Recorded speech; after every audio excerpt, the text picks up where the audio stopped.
Hello everyone, मैं Rohit Singh Rajput Mahakal degree coaching Janjgir में आप सभी का स्वागत करता हूं। आज हम लोग इंग्लिश ग्रामर का एक टॉपिक है वॉइस, इसके बारे में हम लोग पढ़ेंगे। तो देखिए बच्चों, वॉइस क्या चीज़ होता है इसको थोड़ा समझेंगे। वॉइस का मतलब क्या होता है, देखिए सिंपल टर्म में बोलूँ ना तो ये जो वॉइस है आपका वो क्या होता है, एक रिलेशनशिप होता है। ये क्या चीज़ है, एक रिलेशनशिप है।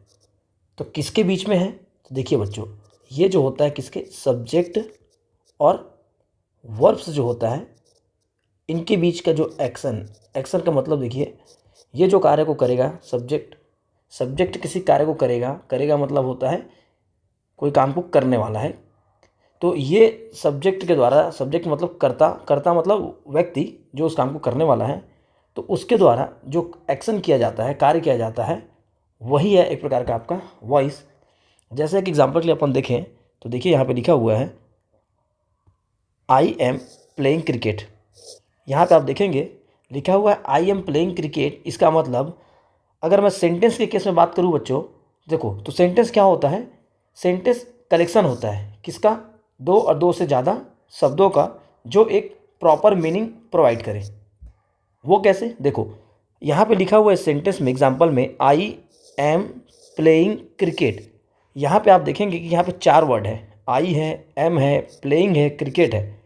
इस तरीके से चार वर्ड आपको यहाँ पे दिखाई दे रहे हैं और इसका मतलब क्या निकल रहा है, मीनिंग क्या निकल रहा है। आई एम प्लेइंग क्रिकेट, इसका मतलब कि मैं क्रिकेट खेल रहा हूँ। तो मैं क्रिकेट खेल रहा हूँ इसका मतलब आप समझ पा रहे होंगे कि मैं क्रिकेट खेल रहा हूँ, मतलब कि ये जो सेंटेंस है वो सही है और पूर्ण भी है, सेम। तो ये क्या हुआ, आपका एक सेंटेंस हो गया। और सेंटेंस जो होता है वो वर्ड्स का कलेक्शन है। जैसे यहाँ चार शब्दों का कलेक्शन है, यहाँ पे टोटल 4 वर्ड्स का कलेक्शन है। ये आपका सेंटेंस हो गया। तो इस सेंटेंस में देखिए ये जो आई है, आई मतलब मैं क्रिकेट खेल रहा हूँ। तो मैं क्रिकेट खेल रहा हूँ इसका मतलब मैं क्या हो गया, ये मैं को हम लोग बोलते हैं क्या, सब्जेक्ट। देखिए बच्चों, ये मैं क्या हो गया आपका सब्जेक्ट। ये प्लेइंग क्या होता है, ये है आपका वर्ब। क्रिकेट क्या होता है, इसको हम लोग बोलते हैं क्या, ऑब्जेक्ट। और ये एम को बोलूँ ना तो इसको हम लोग क्या बोलते हैं, हेल्पिंग वर्ब। हेल्पिंग वर्ब का मतलब जो कि आपके मेन वर्ब को, क्या करे, सपोर्ट करे मतलब वो ग्रामेटिकली उसको सही बताए। तो ये क्या होता है आपका subject, helping verb, main verb और ऑब्जेक्ट मिलके आपका सेंटेंस बन गया है। तो ये सेंटेंस ही है ना, यही आपको क्या कहलाता है, वॉइस। जहाँ पे सब्जेक्ट होगा वो अपना काम को करेगा। और यहाँ पे चूंकि हम ग्रामर में वॉइस पढ़ रहे हैं तो ये जो वॉइस है ना वो 2 प्रकार का होता है। 2 प्रकार के वॉइस कौन कौन से होंगे बच्चों, देखो यहाँ पे आपको बता दूं, मैं यहीं पे लिख देता हूँ आपके लिए। एक होता है आपका क्या, एक्टिव वॉइस। एक होता है आपका एक्टिव वॉइस और दूसरा क्या होता है बच्चों, पेसिव वॉइस। अभी आप यहीं पे समझेंगे एक्टिव वॉइस और पेसिव वॉइस क्या होता है, बाकी मैं डिटेल में आपको इसको बताऊंगा ज़रूर। तो सबसे पहले बात करूंगा एक्टिव वॉइस में। तो देखिए बच्चों, एक्टिव वॉइस किसको बोलते हैं अपन, यहाँ पे ना एक्टिव वॉइस का मतलब क्या होता है, देखो जहाँ पे ना जो आपका पर्सन, मतलब कि यहाँ पे देखिए ध्यान से, यहाँ लिखा हुआ है पर्सन टू वर्क, एक में लिखा है वर्क टू पर्सन। तो इसमें क्या होता है, अगर पर्सन मेन हो, पर्सन मेन होने का मतलब क्या होता है, पर्सन मेन होने का मतलब ये होता है कि यहाँ पे क्या होता है बच्चों, जो आपका सब्जेक्ट है, जो आपका सब्जेक्ट होता है ना, सब्जेक्ट मतलब वही पर्सन, तो ये आपका मेन होता है। मेन होता मतलब कि वो मेन काम करता है। जैसे कि देखिए आई एम प्लेइंग क्रिकेट लिखा हो ना, तो यहाँ पे मैं क्रिकेट खेल रहा हूँ, मैं मतलब मैं हो गया सब्जेक्ट मतलब करता। अब मैं क्रिकेट खेल रहा हूँ मतलब मैं यहाँ पे इंपॉर्टेंस हो गया। जो पहला वर्ड होता है ना जनरली वही इंपॉर्टेंस होता है। तो उस इंपॉर्टेंस के बेस पे ही या फिर उस कार्य को करने वाले के अनुसार ही ना जिस वॉइस का प्रयोग होता है उसको हम लोग बोलते हैं एक्टिव वॉइस। एक्टिव वॉइस मतलब एक्चुअल में उस काम को वो खुद कर रहा है। जैसे कि आई एम प्लेइंग क्रिकेट में आई जो है वो हमारा मेन लीड रोल पे रहता है, जो हमारा सब्जेक्ट है वो हमारा मुख्य भाग होता है, इसलिए इसको हम लोग क्या बोलते हैं, एक्टिव वॉइस। और वही उस काम को करता है। अब काम मतलब कर्म, कर्म मतलब ऑब्जेक्ट, ऑब्जेक्ट को ही हम लोग कर्म बोलते हैं ना, भूलिएगा नहीं। क्या कुछ जगहों पे हिंदी इस्तेमाल अगर मैं करूँगा ना तो वो आपके लिए क्लियर होना चाहिए। ऑब्जेक्ट का मतलब कर्म होता है, सब्जेक्ट का मतलब बच्चों कर्ता होता है, और वर्ब का मतलब यहाँ लिखा हो ना उसका मतलब होता है जो क्रिया। तो ये चीज़ों को आप समझिएगा थोड़ा। तो जहाँ पे सब्जेक्ट मुख्य रोल पे रहे और वही उस काम को करे, काम मतलब कर्म को करे, तो वो कहलाता है आपका एक्टिव वॉइस। और सेम इसी को अगर मैं पेसिव वॉइस में बदलूँ तो याद रखिएगा बच्चों, जब भी किसी एक्टिव वॉइस को अगर आप पेसिव वॉइस से बदलते हैं ना, तो उसमें जो ऑब्जेक्ट होता है ना वो मेन हो जाता है, और जो सब्जेक्ट होता है ना वो हमारा सब्स्टिट्यूट, मतलब कि आपका ऑर्डिनरी वर्ड जो होगा वो हो जाता है। तो यहाँ पे आप देखेंगे कि जब मैं इसको पेसिव वॉइस में कन्वर्ट करता हूँ तो क्या हो जाता है, क्रिकेट हमारा सामने आ गया। देखेंगे आप यहाँ पे, देखिए ये हो गया cricket, cricket is being played by me. तो यहाँ पे देखेंगे आप कि जो हमारा ये क्रिकेट है ना वो हमारा क्या हो गया, मेन हो गया। अब क्या बोल रहा है, cricket is being played by me, मतलब क्रिकेट मेरे द्वारा खेला जाता है, क्रिकेट मेरे द्वारा खेला जा रहा है। यहाँ पे क्या बोल रहा है, क्रिकेट मेरे द्वारा खेला जा रहा है, मतलब कि इंपॉर्टेंस क्या हो गया क्रिकेट का, क्योंकि क्रिकेट खेला जा रहा है। तो जो वर्ड पहले आ जाता है ना वही इंपॉर्टेंस हो जाता है, और उसी के बेस पे अपने को समझना होता है कि एक्टिव वॉइस है कि पेसिव वॉइस है। तो अगर ऑब्जेक्ट पहले आ गया और वो इंपॉर्टेंस है तो यहाँ पे पेसिव वॉइस, अगर सब्जेक्ट पहले और वो इंपॉर्टेंस है तो एक्टिव वॉइस। एक्टिव वॉइस मतलब एक्टिव खुद काम करेगा, पेसिव मतलब कोई और काम करेगा। कुल मिला के क्रिकेट जो होता है वो इंपॉर्टेंस हो जाता है। और पहचानने के तरीके होते हैं, कई जगह पे आप बाई देखोगे, इस बाई को देख के पहचान सकते हो कि भैया ये पेसिव वॉइस है, और कई जगह ये बाई नहीं होता है तो भी आपको पहचानना होता है। तो बहुत सारे इसके नियम धर्म हैं, अपन एक करके इसको चीज़ों को समझेंगे। तो यहाँ पे सबसे पहले मैं आपको शॉर्ट में बता दूँ वॉइस क्या चीज़ है। तो वॉइस सब्जेक्ट का ऑब्जेक्ट के साथ जो रिलेशनशिप है वो यहाँ पे अपन देखते हैं। वॉइस दो प्रकार के होंगे, active voice, passive voice. Active voice वो वॉइस होता है जिसमें सब्जेक्ट मेन रोल पे होता है, जो कार्य को खुद करता है। दूसरा पेसिव वॉइस, जहाँ पे क्या होता है सब्जेक्ट खुद काम नहीं करता है, उसके द्वारा कार्य किया जाता है, और यहाँ पे ऑब्जेक्ट जो होता है वो इंपॉर्टेंट हो जाता है, जैसे कि यहाँ पे क्रिकेट जो है वो इंपॉर्टेंट हो गया है। और सेंटेंस क्या होता है मैंने ऑलरेडी आपको बता दिया हुआ है। सेंटेंस वो चीज़ होता है जहाँ पे दो या दो से अधिक शब्दों को मिलाकर हम कोई सार्थक मतलब मीनिंगफुल वाक्य बनाते हैं।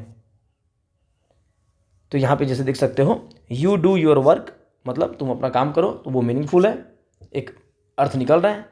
और यहाँ पे लिखा हुआ है योर यू वर्क डू, इसका मीनिंग क्या होता है मुझे पता नहीं, कलेक्शन तो यहाँ भी है लेकिन ये मीनिंगलेस है। तो इसीलिए सेंटेंस जो होता है ना वो प्रॉपर उसका मीनिंग अर्थ निकलना चाहिए और सीक्वेंस में वो होना चाहिए। तो एक स्ट्रक्चर देखिए अगर सेंटेंस का या वॉइस का बोलूँ, ये एक्टिव वॉइस के लिए है ये, तो उसका स्ट्रक्चर कैसा होता है, subject plus helping verb plus main verb plus object. ये एक सेंटेंस का भी स्ट्रक्चर है और एक एक्टिव वॉइस का भी है। एक्टिव वॉइस क्यों, क्योंकि आपको जैसा मैंने बताया है कि यहाँ पे देखो आप सब्जेक्ट जो है वो पहले आया हुआ है। फिर इसी को अगर मैं इसी सेंटेंस को अगर मैं यहाँ पे पेसिव वॉइस में कन्वर्ट कर दूँ बच्चों, तो क्या हो जाता है, देखिए ये ऑब्जेक्ट आपका आ जाता है स्टार्टिंग में, सब्जेक्ट चला जाता है आपका लास्ट में, दोनों का फॉर्म बदल जाता है। ऑब्जेक्ट जो होता है वो सब्जेक्टिव फॉर्म में आ जाएगा, और जो सब्जेक्ट होता है ना जब वो लास्ट में जाता है तो पॉसेसिव फॉर्म में या फिर ऑब्जेक्टिव फॉर्म में बदल जाता है। वो कैसे बदलेगा उसको मैं समझाएगा। इसके स्ट्रक्चर देखिए आप, ऑब्जेक्ट पहले आ जाएगा, फिर हेल्पिंग वर्ब तो रहेगा ही रहेगा, फिर 3B लग जाता है। 3B क्या चीज़ है इसको भी हम समझेंगे। अभी आपको बता दूं 3B का मतलब देखिए यहाँ पे एक होता है बी, दूसरा होता है बीइंग और तीसरा होता है बीन। कब कब यूज़ है, कैसे यूज़ है, मैं आपको समझाऊंगा, आगे समझते चलिए। फिर आता है आपका मेन वर्ब। मेन वर्ब का ऑल में हमेशा आपका थर्ड फॉर्म इस्तेमाल होगा। जनरली आपका यहाँ पे वॉइस में जब पेसिव वॉइस में कन्वर्ट करोगे एक्टिव वॉइस को तो वर्ब का मेन वर्ब का थर्ड फॉर्म लगता है, फिर बाई लगेगा, उसके बाद जो सब्जेक्ट रहेगा उसका पोसेसिव प्रोनाउन या फिर वो आपका ऑब्जेक्टिव फॉर्म उसका लगता है। वो कैसे होगा वो सब धीरे अपन बैक टू बैक 1 to 1 समझेंगे। आप अभी बेसिक चीज़ों को समझो कौन सा चीज़ क्या होता है। जैसे मैंने आपको बता दिया है एक्टिव वॉइस क्या चीज़ होता है, आप देख सकते हैं, जिसमें कर्ता द्वारा किसी कार्य को किया जाता है और कर्ता मुख्य होता है वो आपका एक्टिव वॉइस, और जिसमें कर्म को कर्ता के द्वारा किया जाए और कर्म जो रहता है वो मुख्य भाग होता है तो वो आपका पेसिव वॉइस। अब सब्जेक्ट और ऑब्जेक्ट का कुछ एग्जाम्पल, मतलब कर्ता और कर्म का कुछ एग्जाम्पल, ताकि आप चीज़ों को समझ सको। कर्ता जो काम को करने वाला है, जैसे कि I, we, you, he, she, name, it. यहाँ पे एक और है छूट गया है, दे। आई, वी, यू, दे भी रहेगा, तो I, we, you, they, he, she, name, it, जितने भी लिविंग थिंग्स होते हैं वो सब आपके सब्जेक्ट के अंदर आ जाएंगे। ऑब्जेक्ट क्या होता है, तो ऑब्जेक्ट में देखो जैसे कि क्रिकेट, सॉन्ग, लाइट, जितने भी नॉन लिविंग थिंग्स होते हैं जनरली वो सभी आपके ऑब्जेक्ट के अंदर आ जाते हैं। ऑब्जेक्ट मतलब कर्म के अंदर। और वर्ब की बात करूंगा बच्चों कि वर्ब क्या चीज़ है। देखिए वर्ब का मतलब क्या होता है, क्रिया। क्रिया का मतलब होता है हिंदी के वे सभी शब्द जिसके लास्ट में ना आता है। हिंदी के वे सभी शब्द जिसके लास्ट में ना आता है वो वर्ब कहलाता है। जैसे कि हिंदी में देखिए चलना, दौड़ना, खाना, पीना, सबके लास्ट में ना आता है। जितने ना वाले शब्द होते हैं हिंदी के वो सब आपके वर्ब में आते हैं। और इसी को अगर इंग्लिश में बोलूँ तो आपको पता है चलना का मतलब होता है वॉकिंग, दौड़ना मतलब रनिंग, खाना मतलब ईटिंग, पीना मतलब ड्रिंकिंग। तो ये सभी जितने भी वर्ड्स हैं वो सब आपके वर्ब के अंदर आते हैं। इस वर्ब के जैसे मैंने आपको स्ट्रक्चर बताया था कि वर्ब का थर्ड फॉर्म इस्तेमाल होता है, तो वो थर्ड फॉर्म क्या होता है वो भी आपको मैं समझाऊंगा नेक्स्ट वाली क्लास में। अभी आप इसको समझिए। एक एग्जाम्पल है एक्टिव वॉइस के लिए, जैसे कि देखिए I am singing a song. I am singing a song मतलब मैं एक गाना गा रहा हूँ। ये एक्टिव वॉइस में दिया हुआ है कि मैं गाना गा रहा हूँ। और इसको पेसिव में कन्वर्ट करूँगा तो मैंने आपको क्या बोला है, जो ऑब्जेक्ट होता है उसको सामने लाया जाता है। देखो ए सॉन्ग आपका ऑब्जेक्ट था वो सामने आ गया, ए सॉन्ग। हेल्पिंग ऑफ देखो एम के जगह पे इज लगा हुआ है। इज क्यों लगा हुआ है, क्योंकि आई के साथ एम लगता है लेकिन अ सॉन्ग के साथ इज लगता है, इसके साथ एम नहीं लगता है। इसका भी नियम है, सब पढ़ाऊंगा आपको मैं, धीरे धीरे जुड़े रहिए, सब पढ़ेंगे अपन। तो अ सॉन्ग के साथ इज लग गया। फिर मैंने स्ट्रक्चर में क्या बताया आपको, 3B। 3B का कौन सा फॉर्म लगेगा, चूंकि ये ING फॉर्म है तो यहाँ पे बिंग लगेगा। फिर वर्ब क्या था आपका, सिंग था, तो सिंग का थर्ड फॉर्म मतलब संग हो जाएगा। बाई तो लगेगा ही लगेगा। और आई का पोसेसिव प्रोनाउन या फिर मी जो होता है कन्वर्ट होगा ऑब्जेक्टिव फॉर्म में, वो मी हो जाएगा। आई नहीं होता है, आई सब्जेक्टिव फॉर्म है। तो क्या बन गया इसका passive voice, a song is being sung by me. तो इस तरीके से इसका पेसिव वॉइस बनता है।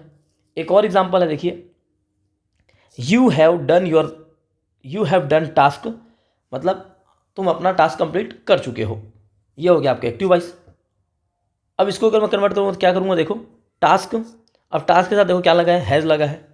क्यों लगा है, यू के साथ हैव लगता है लेकिन टास्क जो रहता है वो क्या है, आपका कोई ऑब्जेक्ट है और ऑब्जेक्ट के साथ क्या लगा है, यहाँ पे सिंगुलर है इसीलिए हैज़ लगा है।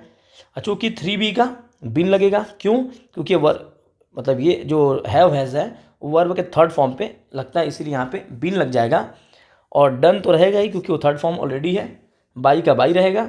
और यू का पोसेसिव अगर आप कन्वर्ट करोगे बच्चों, यू का पोसेसिव यू ही होता है। तो इसका वर्क अब मतलब पेसिव वॉइस क्या हो जाएगा कि task has been done by you. तो इस तरीके से ये क्या हो जाता है, आपका कंप्लीट हो जाता है पेसिव वॉइस कन्वर्ट। इसके आगे कंटिन्यू अपन कल करेंगे। आप जुड़े रहिएगा मुझसे। आपके इंग्लिश ग्रामर के जितने भी पोर्शन है जो एग्ज़ाम में जनरली पूछे जाते हैं, वो व्यापक में हो, आपके कॉलेज एग्ज़ाम में हो, या आपके कहीं भी इंग्लिश जहाँ पे आप तैयारी कर रहे हैं, उन सब की तैयारी मैं यहाँ पे करवाऊँगा। तो आप चैनल को सब्सक्राइब कर लीजिएगा और नोटिफिकेशन को ऑन कर लीजिएगा ताकि जब भी मैंने वीडियो अपलोड करूँ तो आप इसको देख पाएँ और ज़्यादा से ज़्यादा अपने नॉलेज को बढ़ा पाएँ। थैंक यू दोस्तों। अपने दोस्तों में ज़्यादा से ज़्यादा इसको शेयर करें। धन्यवाद।